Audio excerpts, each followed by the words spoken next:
Hello there, and welcome to the second and final part of drawing Sav. So, I have a bit of backstory for the main three, and obviously I'm starting with Savannah here. So each one of these characters represents a different state of, being or something. Savannah here is balance. The other two are chaos and order. Sav keeps the other two in check, basically acting as a mediator. She goes behind the other two to make sure that the universe can still function in a cohesive way. Nature and the universe as a whole need both order and chaos to function, but without that balance, it would be plunged into complete anarchy, and nothing would function how it's meant to. For example, the tides rise with the moon without fail.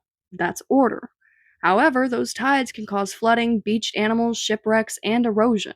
That's chaos. But that chaos is what leads to a balance in the ecosystem. The tides are a very necessary part of nature. The same way a natural disaster can lead to new growth, it can also lead to destruction and devastation. Without a balance, there would be no reason for evolution, growth, or change. There would be too much order and predictability, and nothing would ever end for something else to begin. But there could also be too much chaos, which would lead to the same sort of problems. Nothing would ever change because there's no point if you can't predict whether or not there would even be a planet the next day. As much as we may not like unpredictability, we also don't like knowing exactly what's going to happen day in and day out. That's why we have a balance. There are things that can't function without absolute order, and things that can't function without absolute chaos. I know this became a lot more philosophical than lore heavy, but that was kind of the point behind the characters. So, to sum it up, Savannah keeps the balance between two necessary forces, and I think that's beautiful. Comment down below whether I should draw Riley or Eska next, and until then, I bid y'all adieu.